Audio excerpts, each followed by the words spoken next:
The boy with the whispering flute. Most people scream when they fall off a cliff. Ellison Reed was not most people. He whistled, high above the jagged canyon, with the wind howling in his ears and his arms spread like wings. Ellie let out a soft, spiraling tune, one that looped and dipped like a feather in flight. To anyone watching, it looked like a terrible accident. A boy in a tattered vest, falling fast. No parachute, no rope, no chance. But the sky had been waiting for his song. From the clouds above, a shadow dove, then another, then 5 more. Great wings sliced the air. Golden eagles, broad as kite sails and twice as proud, swooped beneath him, forming a living net. One tucked itself under his back. 2 steadied his arms. The smallest one nudged his shoulder like a loyal hound. Ellie smiled. Nice catch, Nova. The eagle squawked in reply, offended but affectionate. Together, they glided down through the canyon's breadth, weaving past stone pillars and flurries of dust, until Ellie's boots touched the ground like a dancer's toe. Waiting for him was a small goat chewing a map, a red panda wearing one sock, and a monkey braiding feathers into its tail. You missed the easy trail again, the goat grunted. Too slow, Ellie replied, brushing dust from his satchel. Besides, the eagles were bored. Nova ruffled her feathers in agreement, then launched back into the sky with the rest of her sky siblings, leaving only a few golden plumes behind. Ellie reached into his pouch and pulled out his reed flute. It was nothing fancy, just a hollow stick with charm, carved with quiet runes only animals seemed to understand. He played a short, bright note, like the beginning of a good idea.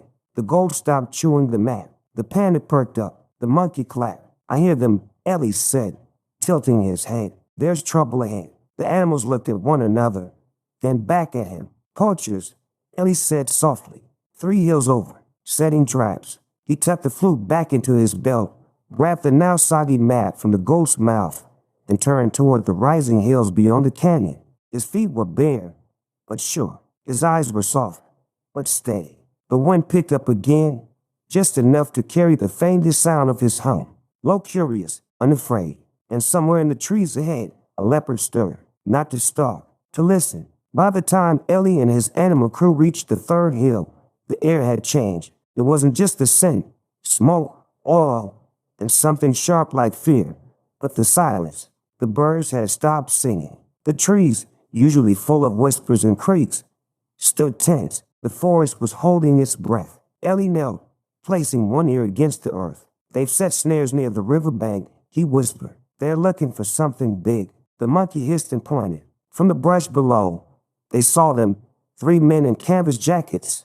unloading crates and straining lines of rope between the trees. One laughed as he slammed the cage shut. Inside, a baby tapping, trembling. No, Ellie murmured. He reached for his flute but stopped. Not yet, not here. The wrong song might spook the poachers, or worse, the tapper. He needed something older, something the river knew. So he whistled, just once, a low, rippling note that trailed off into the underbrush like a whisper through reeds. Nothing moved. Then the water shifted. Slowly, silently, something rose from the muddy riverbed, a broad head, 2 ridged eyes, and a mouth full of jagged possibility. A crocodile, huge, ancient, covered in moss and scars, and humming. The poachers didn't notice, until the humming got louder. One turned just in time to see the creature lurch forward, not with fury, but with rhythm. The crocodile's tail slapped the ground in a syncopated beat. Its growl pulsed like a drum, and behind it came more. 6, 10, 15 crocodiles emerged from the river, each one swaying to the sound Ellie hadn't made out loud, but had carried on the air. The poachers screamed. 2 ran. One tripped into a puddle that wasn't a puddle. That one was gently relocated into a tree by Nova the eagle. Ellie stepped forward now, playing his flute openly, a slow, mournful tune that melted into calm. The cages unlatched themselves, the ropes untied. The baby tapir waddled free, nuzzling Ellie's knee. The lead crocodile stopped beside him and gave a low, satisfied rumble. It sounded amused. Ellie grinned. Thank you, maestro. The great reptile blinked and hummed again, an approving sound. And then, just like that, the crocodiles returned to the river. No blood, no roar, just music, duty, and the deep satisfaction of a well-timed entrance. Ellie turned to his companions. Let's get this little one home. The goat sneezed. The monkey saluted, and the red panda climbed onto Ellie's shoulder, not wearing both socks. As they disappeared into the trees, Ellie hummed a victory tune, soft, peaceful, and just slightly jazzy. Far behind them, from the river's edge, a deep-bellied hum rose again. Maestro was still listening. Chapter 3. Whale Song Beneath the Ice. The cold didn't scare Ellie, not when he had a red panda wrapped around his neck like a fluffy scarf, a mountain goat pressing close to his side, and a monkey who had taken up knitting with fishnet and icicle threads. They had been traveling across a frozen bay in the far north for 2 days. Following a distress signal Ellie could feel more than hear. It came in pulses, like heartbeats. Faint, slow, sad. Something's trapped, Ellie said as he tapped his fingers along his flute. Beneath the ice, and it's lonely. Nova circled high above in the snowy sky, her wings careful in the chill. The goat snorted. What kind of fool swims under a frozen ocean? Ellie stopped at a jagged crack in the ice. The kind of crack that spoke of weight, of struggle. Not a fool, Ellie whispered. A whale. He lay flat on the ice, ear pressed to the surface. Beneath, something sang. It was low and deep, full of longing. A call not meant for humans, yet Ellie understood. A young whale swam into the bay before the freeze and couldn't find its way out. Now, it was lost beneath the ceiling of ice, calling to no one, hoping someone might hear. I'm going in, Ellie said, standing. The goat coughed dramatically. Excuse me, I said. We heard you, whistle boy. You finally gone frozen in the brain. But Ellie was already unfastening his satchel. He hummed a chord, a warm one, and the animals gathered, no longer arguing. They knew them. With a long breath, Ellie slid into the crack and vanished beneath the ice. Underwater, the world was blue silence. Ellie opened his eyes and blinked away the sting. He pressed his fingers to his reed flute and played, a haunting, gliding note that echoed like a promise. A shadow moved in the deep, and then it answered. The whale was enormous, young but mighty, its tail brushing the seafloor. It had scraped its side and was slowly circling beneath the sheet of ice, confused and afraid. Ellie kept playing, not words, not directions, just understanding.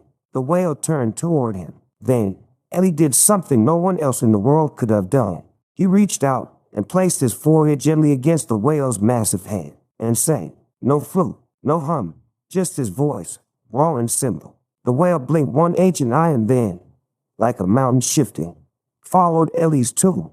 He led it through the cracks, slowly, up toward the thinnest part of the ice.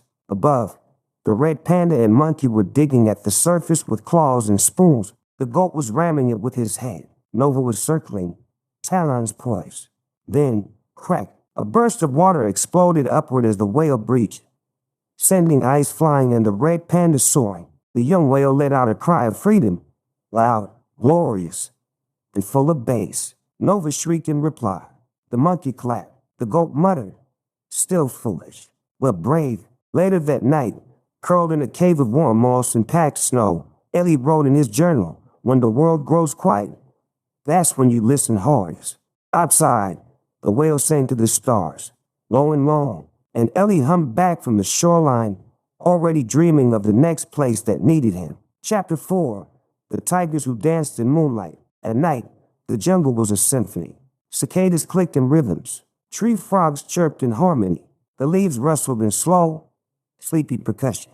But deeper in the underbrush, where the trees grew thick and silver light trickled through the canopy like spilled magic, something else moved. Ellie crouched beside a mossy stone, listening. Nova circled above, unseen in the dark. Thimble tugged his pant leg, miming danger with dramatic eye gestures and an improvised puppet made of banana peel. I know, Ellie whispered, but we can't leave yet. I haven't found her. Button, curled in Ellie's satchel, peeked out with wide eyes. Craig grumbled but stood guard, horns forward. They were deep in the heart of India's Shawara jungle, legendary for its ancient temple ruins and the beasts who protected them. The villagers had been clear. A tiger's spirit guards the glade. No one goes there, not anymore. But Ellie had heard the melody in his dreams. Low, rhythmic, mournful. A song from claws and silence. He hadn't come to challenge it. He came to listen. One paw forward, one back, a beat, a step, a turn. Ellie blinked. Are they dancing. Craig made a choking sound. We are going to be eaten artistically. He reached for his flute and played a note so soft it barely stirred the air. A note made of memory and moonlight. The jungle stopped, then paused. Huge, silent, deliberate. From the vines emerged 3 Bengal tigers, their orange coats glowing under the full moon. Their eyes locked on Ellie. But they didn't snarl. They didn't pounce. They swayed. The largest tiger stepped into the clearing and gave a slow, deliberate growl. A sound that wasn't a threat, but an invitation. Ellie stood. He played again. This time a lilting tune with a rolling rhythm, like the river brushing smooth stones. And the tigers danced, not just swaying now, leaping, twisting, spinning in slow arcs. The vines joined them, swaying in time. Fireflies blinked in pattern. Even the moon seemed to tilt its head to listen. Then something even more extraordinary happened. The trees pulled back, roots uncurled, and from the center of the glade, a hidden stone floor revealed itself, etched with circles, paw prints, and musical runes. A tiger dance circle, ancient and sacred. Ellie stepped in and played a new song, not his own, theirs, but one he had heard in his sleep, the one they had been waiting to hear again for centuries. The lead tiger gave a low purring roar, and then all 3 tigers rose up on hind legs and danced. Moonlight caught their fur. The flute caught their rhythm, and for one impossible hour, Ellie wasn't just playing to the wild, he was part of it. When the music faded, the tigers bowed. Ellie bowed in return. Button sniffled, clearly moved. Thimble was already carving a tiny statue of the moment from a stick of gum. Craig grunted but nodded. Even Nova dipped a wing as she landed. The lead tiger padded forward. She was scared and majestic, her eyes wide. She pressed her forehead gently to Ellie's. Then they turned and vanished into the trees with the others. Silent as dreams, Ellie looked down at the stone circle beneath him, now glowing faintly. I think we just helped remember something, he said softly. And far in the distance, the drums of the jungle began again, just slightly off rhythm. Thimble was trying to join the band. Chapter 5. The volcano that sang back. Most travelers avoid volcanoes. Ellison Reed was not most travelers. He stood at the foot of the singing volcano, the ground rumbling beneath his bare feet, as smoke curled into the sky like a warning. His satchel buzzed with tiny nervous squeaks, while Craig muttered something about lava not being a reasonable vacation. Nova circled above the crater, calling down a sharp, echoing cry. Hurry. The jungle behind them had been shaking for days. Villagers said the mountain was angry. They said spirits had awakened and the volcano was no longer safe. Ellie thought differently. He pressed a hand to the earth and closed his eyes. Boom, boom, boom.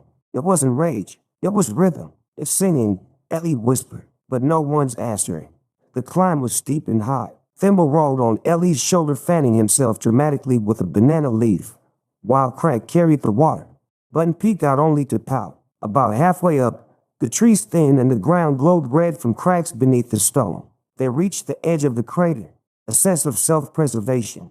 Craig asked. No, Ellie murmured, pulling out his flute. A harmony. He played. Molten rock churned. Below like a fiery sea. Ash swirled in the air, and rising from the lava was a giant, jagged stone face carved into the side of the volcano, open-mouthed and howling silently. It's missing something, Ellie said, stepping forward. Across the crater like lightning, sharp, clear, a single pitch of, not with words, but with song. The volcano stopped rumbling. Then Ellie stepped into the melody. Notes that rose, trembled, dipped like falling ash. He didn't try to calm it. He joined it, and the mountain answered. From deep below, the lava pulsed to the beat. The air shimmered with chords. The very rock seemed to hum. Thimble covered his mouth. Button began to sway. Even Craig's tail flicked in time. Then, the stone mouth moved. A low, aching chorus of memory. It was an ancient voice, older than language, older than fear.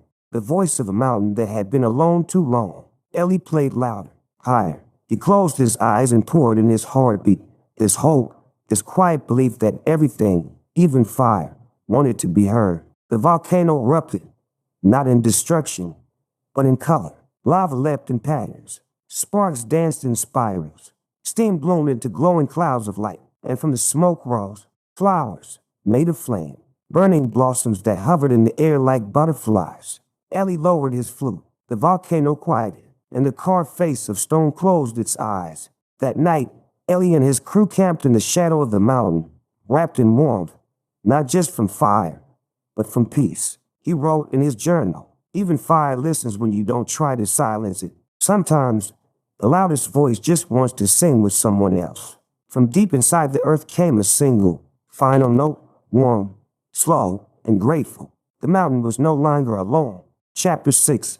Sky wolves in the snow of silence. The wind above the talent's reach peaks howled like a choir of forgotten ghosts. Snow whipped through the air, sharp as whispers. Ice cracked underfoot like broken glass. Most would have turned back by the first blizzard, but not Ellie. Wrapped in a patchwork snowsuit, Ellie pressed onward, step by step, up the frozen path that clung to the mountain's edge. Nova flew just ahead, wings slicing the storm. Craig followed with his horns down, parting snowdrifts like a four-legged plow. Thimble, he'd made himself snowshoes out of fish bones and was skiing behind on a shield lid. They were searching for the sky wolves, creatures set to live where breath turns to frost and sound disappears completely. Ellie had heard them only once, in a dream. No music, no melody, just a single beat of silence, and it had echoed louder than any drum. They reached the summit at dusk.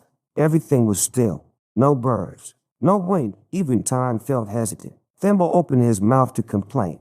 Nothing came out. Crank stomped, no crunch. Even Ellie's flute made no sound. It was as if the air itself had forgotten how to carry sound. Then another, then 10, then movement. A single paw print formed in the snow just ahead. He didn't play. He didn't hum. He just breathed. One slow inhale, one long exhale. The wolf matched him. Then, together, they blinked, and from the mist emerged a pack of wolves, fur white as starlight, eyes glowing blue. They padded in absolute silence, but Ellie could feel their rhythm in his chest, like a song without sound. The largest approached. He was taller than Craig, lean and fierce, with a scar over one blind eye. Around his neck hung a collar made of ice crystals, each one vibrating faintly. Ellie lowered his flute, and the silence shattered, not with noise, but with presence. Every snowflake froze midair. The wind stood still, and a low, wordless harmony filled the space between them. Not sung, not played. Ellie reached into his satchel and pulled out the flame flower. It flickered weakly in the cold, petals curled. The alpha wolf touched it gently with his nose, and it bloomed. He pulsed through the air like a heartbeat, and with it, sound returned. How long? Lonely, beautiful. Then another, and another, until the entire peak pulsed with ancient music made of wind, breath, snow, and soul. Ellie bowed. The lead wolf stepped forward and dropped a single object at Ellie's feet, a snow crystal pendant shaped like an ear. No one spoke, but Ellie understood. You listened. That night, as they made camp beneath the stars, Ellie held the pendant close. When he pressed it to his temple, he could hear the world breathing, hear the wolf's song even in silence, hear every unspoken thing. Sometimes the quietest places sing the loudest if you remember to be still long enough to hear them. He wrote in his journal, sometimes the quietest places sing the loudest if you remember to be still long enough to hear them. Button purred, Thimble snored, Crab muttered. Snow makes people weird. And from the mountaintop above, the wolves sang him to sleep. Chapter 7. The jungle orchestra. The jungle was loud, not just noisy, loud, buzzing, croaking, howling, crashing, a living wall of sound. Ellie stood on a mossy log in the heart of the vertiverged rainforest, eyes closed, flute in hand, grinning. This, he said, is going to be amazing. Button, perched on his shoulder, disagreed silently by burying her face in his scarf. Craig trudged behind them, slapping mosquitoes with his horns. I've heard orchestras. This ain't one. This is musical mayhem. That's the point, Ellie replied. It's out of tune, but it wants to play together. Thimble swung in on a vine, hooting dramatically, and crashed into a bush. It shook, then clapped back. Ellie laughed and began to hum. Immediately, the trees shifted. They had come because the jungle was in disarray. Animals were restless. Plants bloomed at the wrong times. Thunderstorms drummed without pattern. The locals whispered of a discord spirit, a magical conductor gone mad, turning the rainforest's harmony into confusion. Ellie didn't want to fight it. He wanted to jam with it. They reached the center of the rainforest, a clearing shaped like a natural stage. Roots coiled into benches. Vines hung like curtains.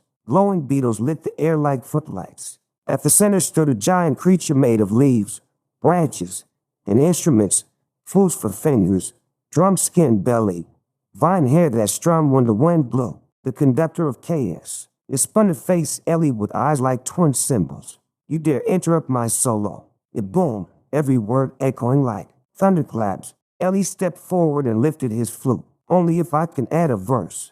And slowly, the chaos shifted. The conductor paused, listened, then laughed. The creature roared and snapped his drumstick fingers. Immediately, frogs began croaking in complex rhythms. Monkeys banged on coconuts. Parrots screamed the high notes. It was wild, messy, perfectly imperfect. Ellie began to play, not over them, but with them. His melody looped through the chaos like a vine, wrapping each sound in harmony.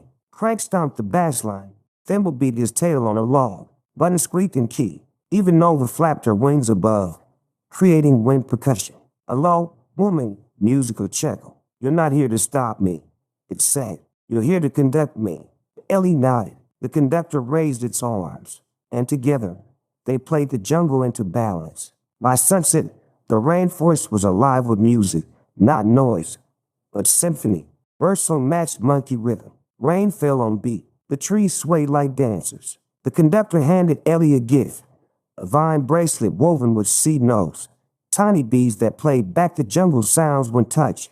Anytime you forget, it said, listen to this. Ellie tied it to his wrist and smiled. Everyone's noisy when they are alone, but give them rhythm, and they'll find echo. Everyone's noisy when they are alone, he said in his journal later, but give them rhythm, and they'll find each other. He slept that night to the soft sound of frogs, tuning their croaks in C major. Chapter 8, The Crooked Circus of Cage Song. They heard the music before they saw it. Oompa drums, wobbly waltz, offbeat calliope wheezing into the sky. Crank sniffed the air. Smells like cotton candy and danger. Same thing, muttered Thimble, who was wearing a clown nose he definitely hadn't paid for. Ellie stood at the edge of a muddy field in the village of Belwayne, where tents had sprouted like mushrooms overnight. Posters flapped in the wind. Joy. These weren't performers. They were prisoners. The Crooked Circus.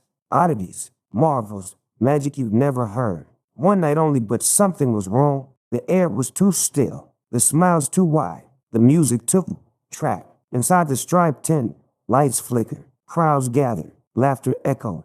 But Ellie saw through the glitter. Behind every act, behind the singing snake, the juggling bear, the breakdancing weasel, there was something missing. Backstage, Ellie slipped behind a velvet curtain. He found cages, dozens, each one enchanted to silence the creature inside. A fox who could sing opera, a walrus who played cello with his whiskers, a songbird with feathers like harp strings. The silence rang louder than applause. Button pressed her paws to her ears. Nova's feathers stood up. Even Thimble stopped joking. Then Ellie saw the main attraction, a nightingale siren, curled in the largest cage, her eyes dim. She used to command seas, whispered a mouse who'd once played piccolo. They've taken her song. Ellie's face darkened. No more. He pulled out his vine bracelet, the one gifted by the jungle conductor, and touched the first bead. It played the rhythm of monkey laughter. The second, thunder on leaves. The cage enchantments trembled. The circus lights flickered. Ellie stepped onto the center ring and played. No announcement, no speech, just a single, pure note, the kind of note that remembers. The cages shook, the walrus sweat, the siren lifted her head, and then she sang. The sound shattered every lock, not just metal, but fear. The animals poured out dancing, stomping, flying, roaring in tune. The audience screamed. Some ran, some stayed, some began to listen. The ringmaster tried to shout, but no words came. Only a sad honk from a deflating trumpet hat. The tent itself seemed to sigh and crumple into glitter.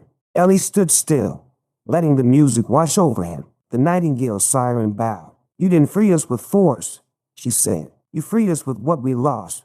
Your song, Ellie asked. I hope. That night, under a sky full of quiet stars, Ellie sat by the campfire with his rescued orchestra. They didn't speak. They just played.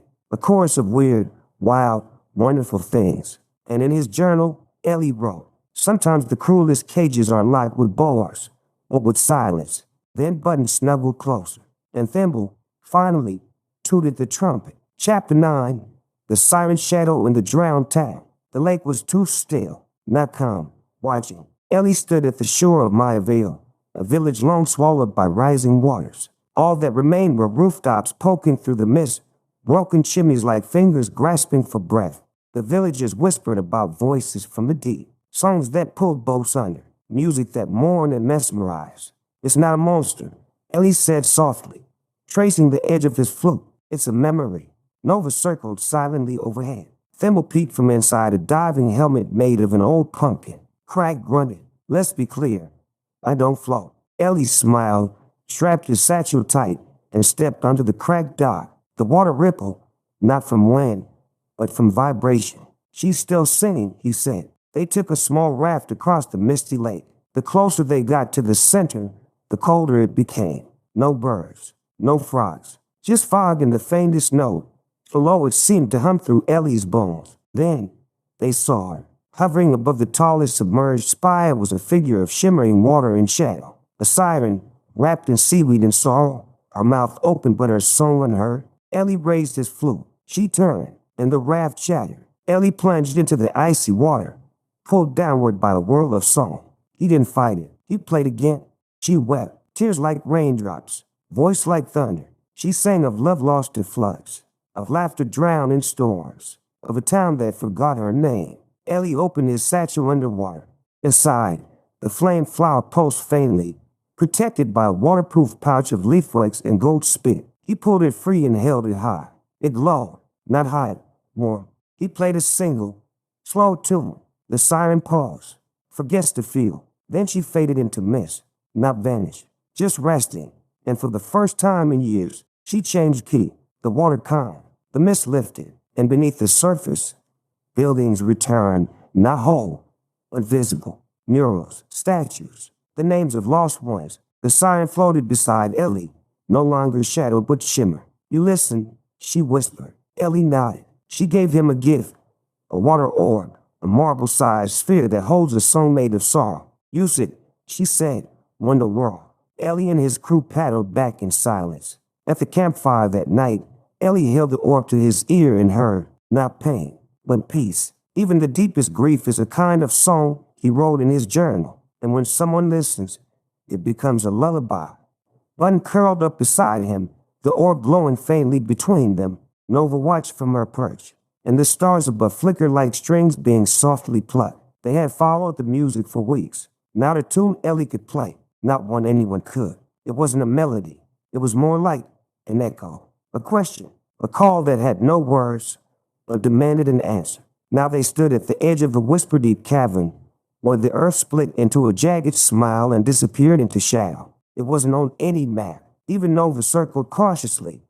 Silent. It's singing, Ellie said, but it stuck, like a note that won't resolve. Thimble added, sitting on Craig's head. Craig didn't argue. That was the weird part. Even Button was still, made, alive, but asleep. Ellie approached. They descended carefully, rock by rock, note by note. Ellie's flame flower pulsed, lighting the way. His vine bracelet buzzed faintly. The sorrow orb hummed without being touched.